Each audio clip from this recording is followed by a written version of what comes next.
Hey guys, how's it going? Go see Rich here today, and today we're going to be installing this Screaming Eagle K&N filter kit on the Harley Davidson Fat Bob. So, why are you doing this, Rich? Well, for one, I've had the bike for about a month and a half now. Take a look at what the inner filter's doing. We're getting some yellowing going on. And when I first went to the guys at Harley, they had warned me that these filters, although the casing looks cool, unfortunately, they really suck for anything that's rain related. And well, Mika knows we live in a place that has a lot of rain, which would be, of course, Canada, BC. Since we have that, we need something that's going to hold up to the elements a little bit more, and that is exactly why we're doing this. The K&N uses oil style filter. Apparently, it's been proven that it's safe for bikes, so I'm going to go with what the guys are saying. And it's also covered under your warranty from Harley because it is a Screaming Eagle product. That's why the bike is tuned to Screaming Eagle. By the way, if you want to see how I did the exhaust and tune the bike, go take a look at the channel. It's on there. Either way, let's get started. Inside your Screaming Eagle package, you're going to have the 4 tie downs, the 2 new tie downs, and of course, the main piece right here. These are the parts we're going to be working with. This is the product number for your K&N filter. After that, we jump over here. This is your Screaming Eagle part number 613-00994.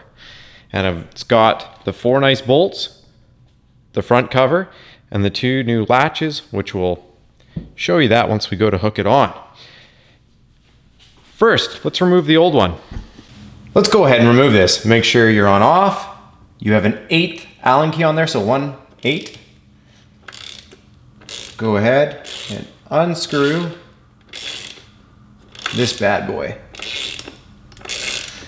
You'll notice it's got a little bit of tension on it because it's got some yellow Loctite on it. And then we'll come over to this side and do the exact same thing. This side was much easier.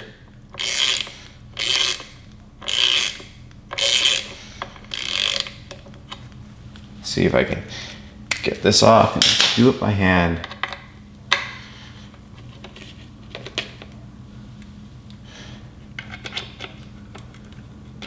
Oh, look at that.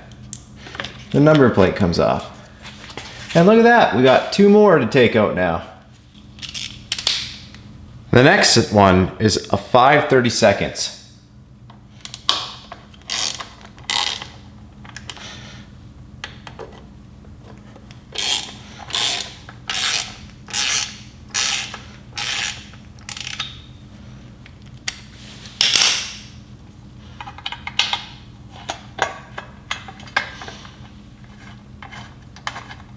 You can see how I'm holding it here with my hand just to make sure.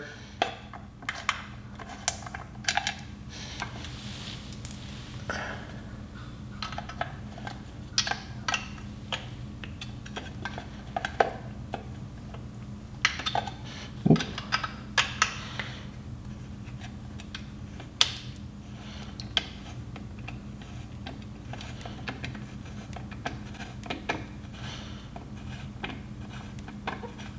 Almost there.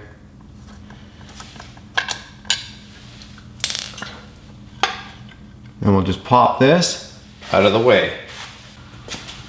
From this point, I would go ahead and take a look in here. You might have a little bit of dirt from that other filter, depending on how well it was filtering. Mine, I can tell because I got caught in a couple rainstorms. There's a little bit of muck in here. So, well, not muck, just residue. Something that I don't really want to go into my bike. I'd rather it be a little bit more filtered. That's why we're doing this. It's literally not really a performance upgrade thing for me. It's more of a elemental upgrade. So if you're dealing with the elements, I think it's worth it. Now that we've cleaned this up, we can start installing. All right, first thing you want to do is, I'm crazy. I use a little bit, and I just mean a little bit, of red. You can use blue, and I highly suggest using blue. I'm just crazy, and I'm crazy because if you've seen what happens if these fail, and they back off and you don't notice, you could either A, get a nice air gap in there and it'll bypass the seal and you'll suck in dust or whatever else is on the road. Or B, what's gonna end up happening is water's gonna get in there, who knows? You don't wanna mess around, make sure you Loctite these. The good news is it gets rid of a bunch of these screws in here. These 3 are still in here, but we haven't cracked these. These are still factory settings from Harley, unless you've taken the plate off from which you're replacing the gasket.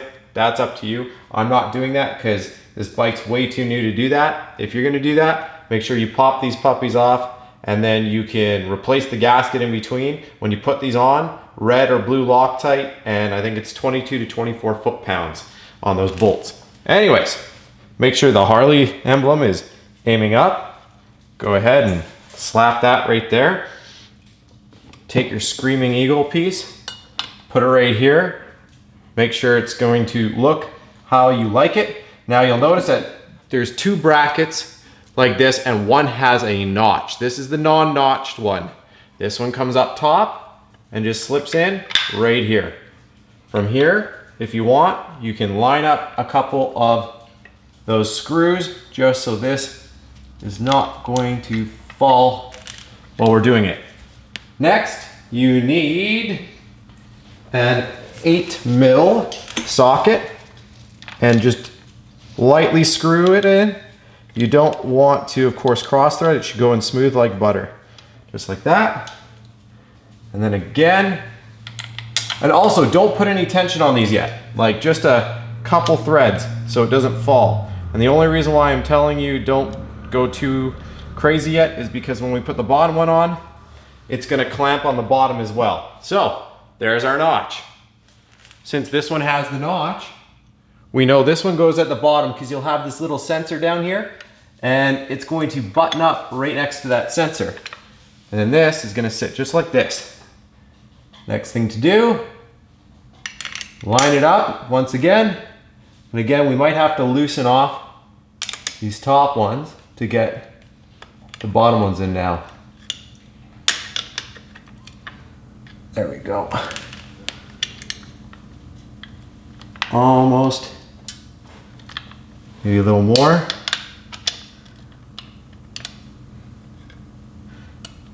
And this one. Perfect.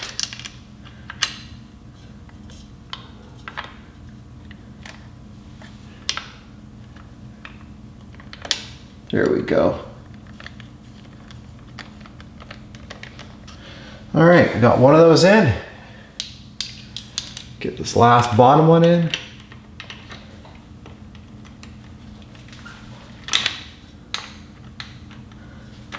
Make sure, once again, not cross-threading perfect.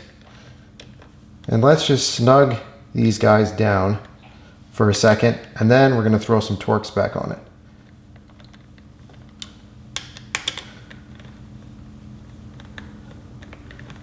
I guess with this one, I was taking a look online because the instructions were completely, and I hate to say this, useless on actually a torque spec on these.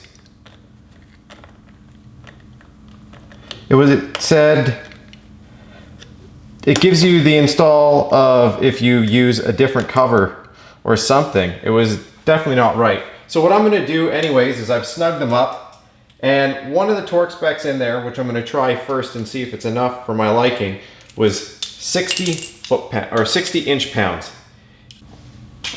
Once you get these all loosely in here, go ahead, 60 inch-pounds on your torque wrench. Make sure you lock your torque.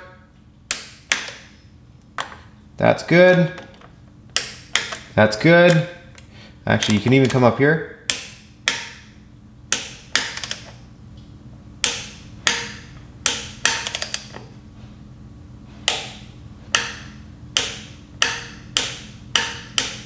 There, that's 60, and that's 60. So when you're tightening this, yes, it's normal for these to bend in a little bit. That means that it's pressing in on the filter, and it's way better to be doing that, because if these were straight across, it would mean that it wasn't really compressing the filter enough, and what could end up happening is these could back off, and that's your worst case scenario. So now that we've done our cross pattern, it's always nice to go over one last time. Well, what do you think? Do you like it better than the 114? I do like the look of it. I love the look of it. But that 114 still, I think it looked really, really well. I mean, if you go back to the beginning of the video, you get to see it again. I'll let you choose. You could just buy the insert filter and then go from there. One thing I did like is this has a little bit more air intake to the front. Well, that's going to make a big difference. I was trying to do anything to justify putting basically a cold air intake over where a cold air intake used to be. The only difference is this one uses the oils inside of it, which apparently, like again, I've talked to the guys at Harley, apparently is actually better in this case. I avoided it on my Jeep project. I avoided it on my car project because I don't want the oils to get inside the motor. But apparently on the bikes, it's perfectly fine. And it follows my Harley warranty. So if it's not going to void my warranty and it protects it from the elements, I'm all down. Anyways, I hope this helps you out. The next thing you should definitely do, if you haven't and you're doing this, is definitely I would do a software flash. Seriously, it's just gonna, if anything, it's gonna just give you better response. Even though the old one was still an air intake, this is gonna give you a little bit more. And again, you technically don't need to flash it. It's just if you've already got your exhaust and you've already got the software, I would say go for it, because what's really cool with the Screamin Eagle tuner, if you've seen my video, is it actually fuel maps to the engine. So you actually do a ride along and it records and it does all the fuel mapping to keep it within the safety parameters to keep your Harley warranty and everything else. Either way, thanks again for watching. Press like if it helped you out, subscribe for more, and of course, watch for more videos on this project.